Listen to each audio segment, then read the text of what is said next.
রসুলের রওজা শরীফ জিয়ারতের ফজিলত আজকাল দেখা যায় অনেকে বলতে শুরু করেছে যে হজ যেহেতু হয় মক্কায়, কিন্তু মদিনাতে যাওয়ার কোনো প্রয়োজন নাই, নিয়ত কইরা মদিনাতে গেলে নাকি বেদাত হবে, শিরিক হবে। নাউজুবিল্লাহ বলেন। এই কথাগুলো আমাদের বলার উদ্দেশ্য হচ্ছে এখন ইন্টারনেটের যুগ, এই সমস্ত বিব্রতকর কথা আপনারা শুনবেন, শুনে না আপনারা ধাঁধার মধ্যে পড়ে যাবেন। এই জন্য আমরাই কি করতে হয়, সমাধান করে দিতে হয়। এই জন্য এই সমস্ত কথা আজকে অনলাইন ইউটিউব ফেসবুকের মধ্যে ঘুরপাক খাচ্ছে। আজকে অনেকে বলতেছে যে নবীজির রওজা শরীফে হজ মক্কাতে হয়, মক্কাতে হজ করেই চলে আসতে হবে, নবীজির রওজাতে যাওয়ার প্রয়োজন নাই, নবীজির রওজাতে গেলে নাকি এটা বেদাত হবে, শিরিক হবে। নাউজুবিল্লাহ কোন। আচ্ছা, রসুলের সাধারণ বিবিকে কি কয়, রসুলের রওজা জিয়ারত করলে কি বেদাত হবে? আরো জোরে বলেন, বেদাত হবে? হবে না। আরে আমি তো বলি যে রসুলের হজ তো হয় মক্কায়, কিন্তু হজটা কবুল হয় মদিনায় রাহমাতুল্লিল আলামিনের উসিলায়। সুবহানাল্লাহ বলেন। আপনি যদি মক্কা শরীফে হজ করেন, হজ কইরা নিয়ত কইরা যদি আপনি মদিনায় নবীর বাড়িতে যান, গিয়ে রসুলের রওজার সামনে দাঁড়ায় রসুলের রওজা জিয়ারত করে আল্লাহর দরবারে হাত উঠায় যদি আল্লাহর কাছে বলেন, আল্লাহ আমি মক্কাতে তোমার ঘর তাওয়াফ করে এসেছি, হজ পালন করে এসেছি, তোমার বন্ধুর বাড়িতে আসছি, তোমার বন্ধুর উসিলায় আমার এই হজটা তুমি কবুল করে নাও। আল্লাহ রব্বুল আলামিন এই কথা বলতে দেরি হবে, আমার বিশ্বাস আল্লাহ হজটা কবুল করতে দেরি হবে না। কথা বলেন ঠিক কিনা?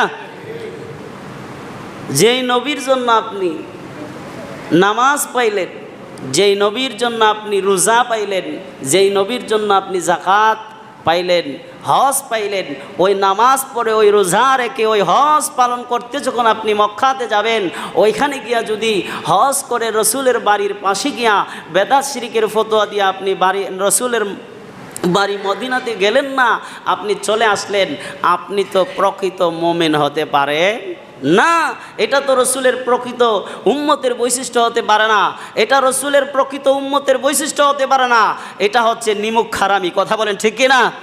কারণ প্রকৃত আশেক রসুল যারা আছে তারা মক্কা শরীফে গেলে মদিনাতে না গেলে তাদের শান্তি লাগে না। কথা বলেন ঠিক কিনা? যারা প্রকৃত রসুলের আশেক দেখবেন তো মদিনাতে মক্কাতে অনেক সময় হজ করতে গেলে নির্ধারিত ফ্লাইটের আগেই চলে যায়, হজ্জের অনেক আগেই চলে যায়। অনেক আশেক রসুল আছে হজ্জের আগে যদি চলে যায়, তারা মক্কাতে থাকে না, তারা ইমানের টানে রসুলের মহব্বতে রসুলের প্রেমে তারা মদিনাতে চলে যায়। সুবহানাল্লাহ বলেন। হজের আগের দিনগুলো গিয়ে মদিনাতে নির্দিষ্ট সময়ে হজ করে আবার মদিনাতে যায়। এটা হচ্ছে আশেক রসুলদের বৈশিষ্ট্য।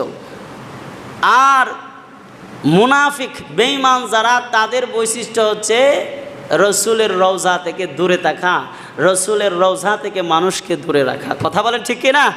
কারণ আপনি প্রকৃত মুমিন হলে আপনি রসুলের রওজায় না যায় পারবেন না। তো এই কাজ যারা করে, এই সমস্ত কাজ যারা করে যে রসুলের রওজাতে যাওয়া লাগবে না, গেলে নিয়ত করে গেলে বেদাত হবে, এই ফতোয়া দিয়া যারা হজ করে এই বাড়িতে চলে আসে, মদিনাতে যায় না, তাদের ব্যাপারে আমার নবী আপনার নবী বলেন, এরা মক্কাতে আইসা আমি নবীরে কষ্ট দিয়া গেল, আমি নবীর প্রতি জুলুম করে গেল। নাউজুবিল্লাহ বলেন।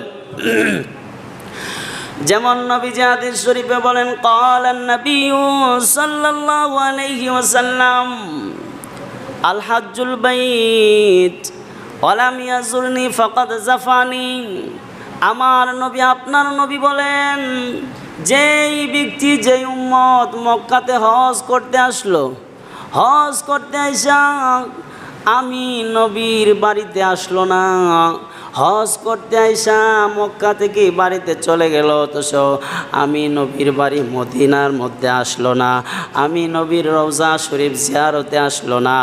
আল্লাহর নবী বলেন, এই উম্মতটা মক্কাতে হজ করতে আইসা আমি নবীকে কষ্ট দিয়া গেল, আমি নবীর উপর জুলুম করে গেল। নাউজুবিল্লাহ বলেন। নবীজি বলেন, হজ করে যখন মক্কা থেকে চলে আসে, মদিনাতে না যায়, সে আমারে কষ্ট দিয়া গেল, সে আমার উপর জুলুম করে গেল। এখন বলেন, আমরা নবীর উম্মত হিসাবে রসুলকে কি কষ্ট দিতে পারি? আরো জোরে বলেন, পারি? পারি না। প্রকৃত উম্মতের বৈশিষ্ট্য তো রসুলকে সন্তুষ্ট করা, রসুলকে ভালোবাসা। এই জন্য মক্কাতে যদি যাওয়ার নসিব হয়, হজ করার যদি নসিব হয়, তাহলে অবশ্যই অবশ্যই মদিনাতে যাবেন। কথা বলে ঠিক কিনা? মদিনাতে গেলে লাভ কি? আল্লাহর নবীর হাদিস প্রমাণ করে, যে ব্যক্তি রসুলের রওজা শরীফ জীবনে একবার গিয়া জিয়ারত করবে, তার জন্য কিয়ামতের দিন রসুলের শাফাআত ওয়াজিব হয়ে যাবে। সুবহানাল্লাহ বলেন।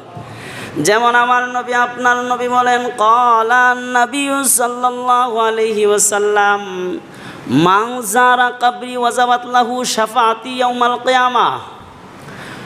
নবীজি বলেন, মান যারা কবরি ওয়াজাবাত লাহু শাফাআতি ইয়াউমাল কিয়ামাহ, যেই ব্যক্তি মান যারা কবরি, আমি নবীর রওজা শরীফ জিয়ারতে আসলো, আমি নবীর রওজাতে আইসা আমি নবীর রওজা শরীফ জিয়ারত করলো, আল্লাহর নবী রাহমাতুল্লিল আলামিন বলেন, ওয়াজাবাত লাহু শাফাআতি ইয়াউমাল কিয়ামা, ওই উম্মতটারে কিয়ামতের দিন শাফায়াত করা আমি নবীর জন্য ওয়াজিব হয়ে যাবে।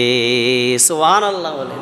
যে জীবনে একবার যদি গিয়া রসুলের রওজা শরীফ জিয়ারত করতে পারেন, তাহলে অবশ্যই অবশ্যই হাদিস দ্বারা প্রমাণিত হয় আল্লাহর নবী আপনাকে শাফায়াত করে জান্নাতে নিয়ে যাবে।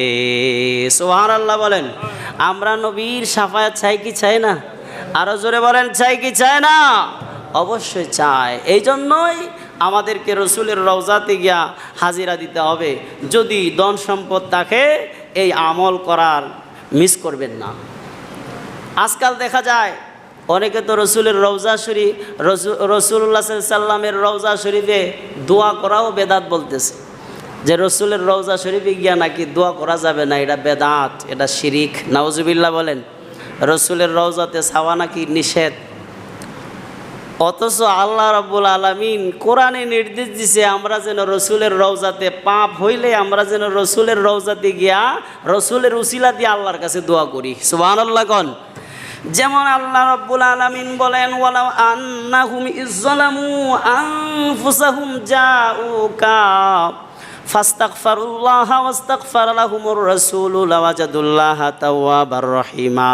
আল্লাহ বলেন, ও নবী, আপনি আপনার উম্মতদেরকে বলিয়া দেন, আমার বান্দা বান্দীদেরকে বলিয়া দেন, ওয়ালাউ আন্নাহুম ইযযালামু আনফুসাহুম, যারা নাফসের প্রতি জুলুম করে, যারা নাফসের প্রতি জুলুম করতে করতে নাফসের প্রতি অতিরিক্ত জুলুম করে ফেলছে, অর্থাৎ অনেক পাপ করে ফেলেছে, তারা যদি ওই পাপ নিয়া জাউকা, আপনি নবীর দরবারে আসে, আপনি নবীর রওজাতে আসে, আয়সা তারা যদি ফাস্তাগফিরুল্লাহ, আমি আল্লাহর কাছে ফাস্তাগফিরুল্লাহ, আমি আল্লাহর কাছে তাদের গুনাহগুলির ব্যাপারে আয়সা তওবা করে, আমি আল্লাহর কাছে তওবা করে, ওয়াস্তাগফারা লাহুমুর রাসূল, আপনি নবীর উসিলা দিয়া, আপনি নবী যদি তাদের এই তওবার পক্ষে থাকেন, লাওয়াজাদুল্লাহ তাওয়াবার রহিমা, আমি আল্লাহকে তারা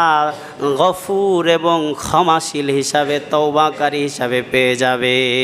সুবহানাল্লাহ বলেন। যে আল্লাহ বলতেছেন যে কোনো বান্দা বান্দি যদি গুনাহ করে, সে যেন জাউকা, আপনার দরবারে যায়। তাহলে রসুলের দরবার কোন জায়গায়? জোরে বলেন, কোন জায়গায়? মদিনায়। তো আমরা তো রসুলকে দেখি নাই, এখন তো রওজা শরীফে রসুল জিন্দা আছে। এখনও যদি উম্মত গুনাহ করে রসুলের রওজা শরীফের মধ্যে যায়, ওইখানে গিয়া ফাস্তাগফিরুল্লাহ, গুনাহ সম্পর্কে ইস্তেগফার করে, রসুলকে উসিলা বানায় আল্লাহর কাছে দোয়া করে, আল্লাহর কোরআন সাক্ষী দেয়, আল্লাহ তাআলা তার সব গুনাহ মাফ করে দিবে। সুবহানাল্লাহ বলেন। যাই হোক, আল্লাহ পাক আমাদেরকে সময় নাই, সময় শেষ হয়ে গেছে। আমার সংক্ষিপ্ত আলোচনা এখানে শেষ করে দিলাম। আল্লাহ পাক আমাদেরকে এগুলো বোঝার তৌফিক দান করুক। সবাই বলে আমিন। ওয়া আখিরি দাওয়ানা আলহামদুলিল্লাহি রাব্বিল আলামিন। যারা কাবলাল জুমা পড়েন নাই, 4 রাকাত কাবলা